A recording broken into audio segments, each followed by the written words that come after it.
Welcome to CBC Connect, the podcast from CBC Bank that is meant to bring clarity to your finances and connection to your community. I'm Matt Malone, Vice President and Marketing Director here at CBC Bank, and this podcast is all about sharing short, practical banking insights and easy-to-listen episodes while also highlighting the people and organizations that make our community special. And this is a special episode today. We are going outside of the bank to welcome a special guest today. We're really excited to welcome CASA, Court-Appointed Special Advocates, to the podcast. CASA does incredibly important work by advocating for children who've experienced abuse or neglect and helping make sure their voices are heard. We'll talk about their mission, the impact they're making locally, and how our community can support their work.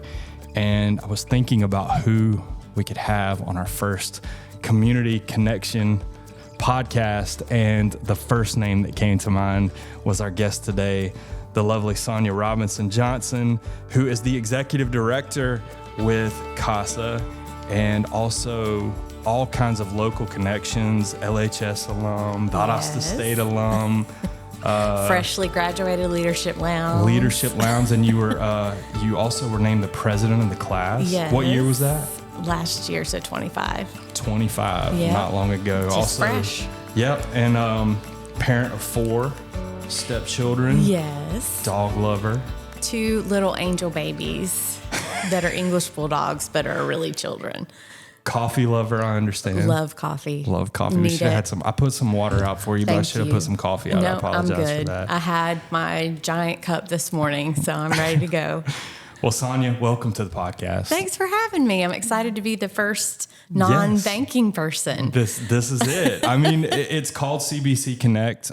We've spent a lot of time. This will be our somewhere in the range of our 10th to 12th episode, depending on where it lands. But we've had 9 episodes so far that we've recorded, and they all have been with individuals here at the bank to talk about just practical banking knowledge. But the goal from the outset, hence the name CBC Connect, was to branch out and start talking with folks throughout the community and things like that. So this is our first venture into that territory. Great.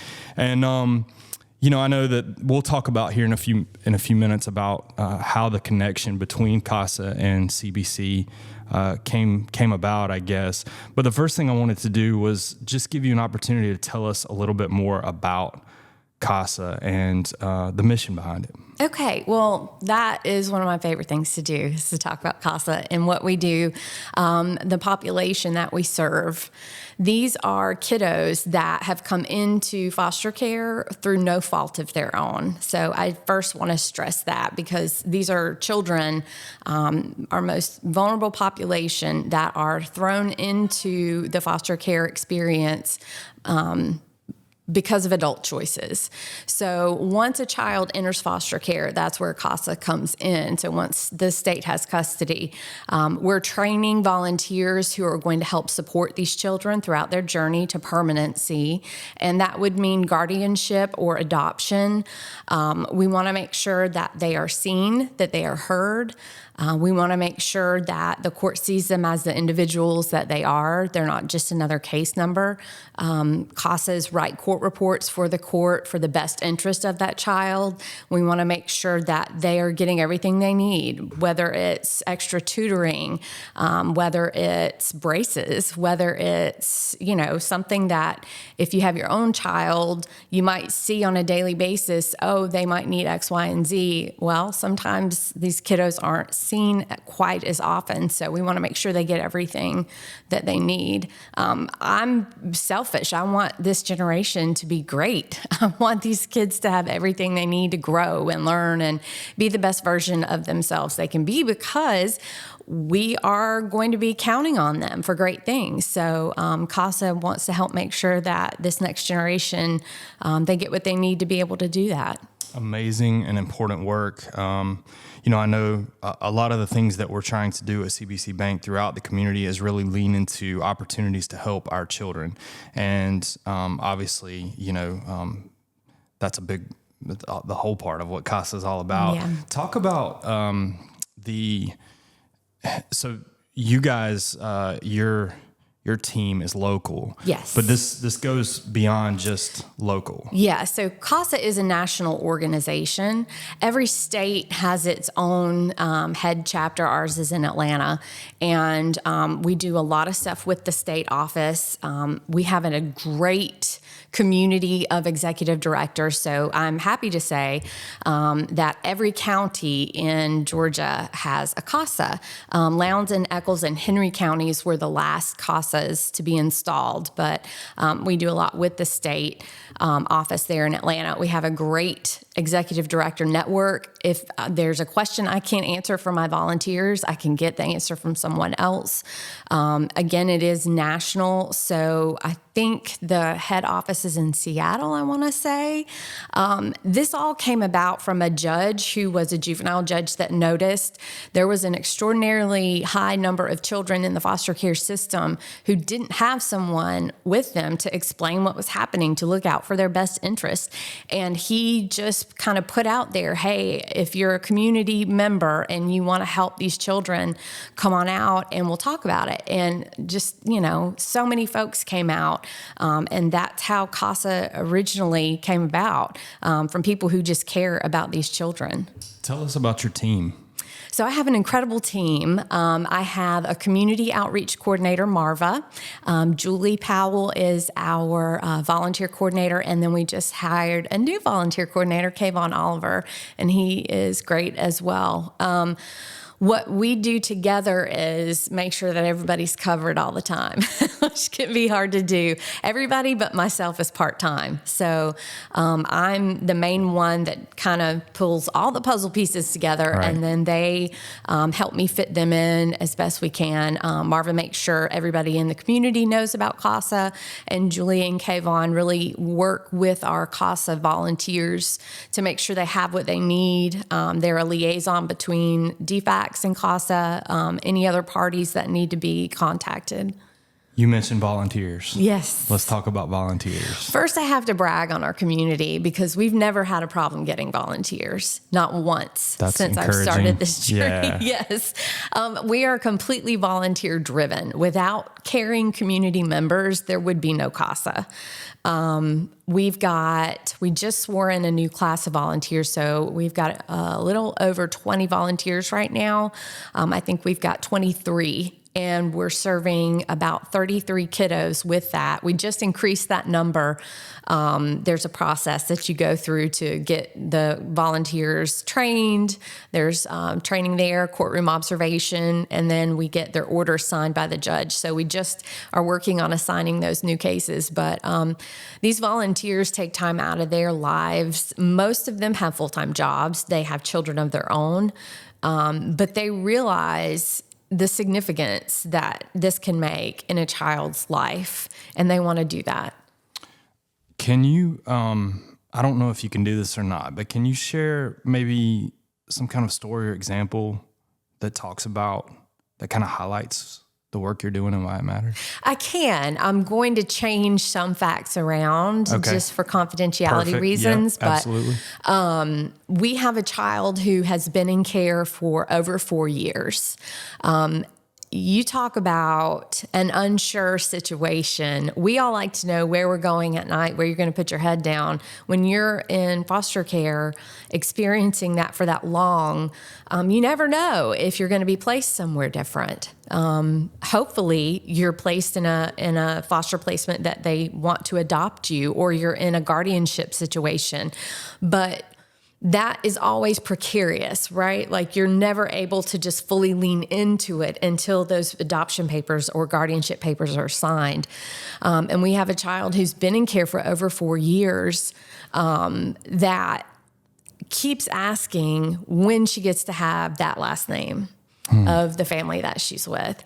And she wants to be part of that family. She is part of that family. She's been with them for over 3 years, has siblings in that home, a mom and dad that care about her and love her, yet she's still in this process. It's not that easy to just say, oh, we want to keep her, we'll take her, and that's it.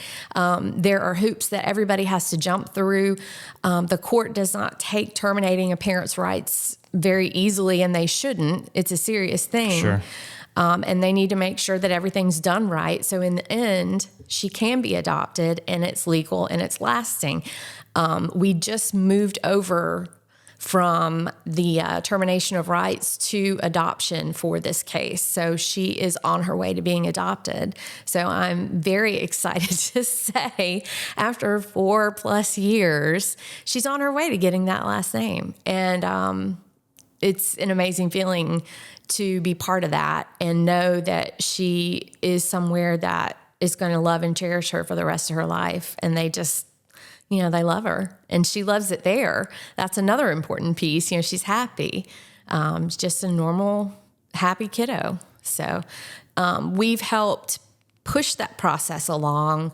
CASAs bring kind of a magnifying glass to the issue. These defects caseworkers are just swamped. They're overworked. They've got so many cases. It's hard for them to maybe zero in on this is who's hurting right now. So for CASAs, that's the only job we have, is to make sure that the defects caseworker is seeing, okay, that we've been in this home for over 4 years. We need to go ahead and wrap this thing up. So CASA's helped to push that process along, and they've asked the CASA to come to the adoption proceedings when we get those scheduled. So that's going to be a very exciting and joyous day. That is just so awesome. Thank you for sharing that story with us. And, like you said, fulfilling and rewarding work, but hard work and important work. It is. Yeah. So I wanted to briefly talk about, and I mentioned that CBC Bank wants to, one of the things we take a lot of pride in, I use that word a lot on the podcast about the things that we're taking pride in, and community and connection with our customers and beyond our customers, and our community is a big part of that, and supporting all of as many nonprofits as possible in this community, but especially the ones that are doing work for our children throughout the community. And we had an opportunity to connect with you guys. I think it was last year, early last year, as having you guys as one of our Charity of the Month organizations. And I wanted to just ask you about that connection and what it meant for you guys to be selected as a Charity of the Month, and maybe just to give everyone an idea of the impact of that for you guys, and hopefully we'll continue that and be able to do that for a lot of other organizations throughout the community as well. The impact is just, you can't even measure it. To go from an organization that nobody knows who you are to somebody who's even the smallest bit on the radar is so helpful. We'll think about it as an investment. You invested in CASA, invested in the work that we do, the kids that we serve, and you're helping to magnify that. It doesn't matter the amount of the financial investment. A lot of it is just about awareness and having our name out there. Most people are like, CASA, what is that? And then you have an opportunity to share about that. You can't measure that. To me, it meant everything just to get our name out there, and for you guys to see us as a legitimate organization. We're new. So, there are so many people and organizations that are out there doing great things for this community. Of course, yeah. But you can be inundated with the good news all the time. Right. So it's hard sometimes to distinguish yourself or stand out, but having that platform, that opportunity for us to put our materials at your business and just have people asking, what is that? What is that? That meant everything to us. Well, obviously, the work you guys are doing struck a nerve with us, and we were proud to be able to support that. And we're looking forward to continuing to support that. Wonderful. I know by the time this podcast goes out, it will have already happened, but you guys got a big event coming up at the end of the week. We do. The Masquerade Ball fundraising gala That's right. that everybody's looking forward to. So maybe we can have you back on a future episode and talk about all the success of that event. I'll bring my mask. There you go. But I just want to thank you for joining us today. I think how are we looking on time? We're about Okay, yeah, we've actually gone a little over. I think it's totally fine. I'm really glad that we did and took the opportunity to talk a little more in depth about CASA, and we're going to continue to champion you guys. Thank you. And we're proud to do that. And again, I just want to thank you for coming on. The folks who are listening to this or watching this will probably recognize Sonia's voice from all of the radio work that she's done throughout this community. But what a great guest to have on today. And again, Sonia, best of luck to you guys. Thank you. And we'll look forward to having you on soon again. Thank you so much for having us. I appreciate it. You bet. Thanks again for tuning in to CBC Connect. This is your connection to smarter banking and a stronger community. If you found today's episode enjoyable, helpful, all the things, be sure to follow, like, or subscribe so you don't miss what's next. And if you're ready to open an account, explore loan options, or get one-on-one advice, stop by your local CBC branch or visit us anytime at cbcbank.com. I'll also say really quickly, speaking of Charity of the Month, that if you would like for your organization to be considered as a potential Charity of the Month, you can find a form on our website under the About Us tab at the top of our website. Again, that's cbcbank.com. And we're accepting nominations for our future Charity of the Month, and we would certainly love to have you present your charitable organization for consideration for that moving forward. But thank you again for listening to CBC Connect. Until next time, keep building what matters, and we'll remain committed to you, our customer, our community.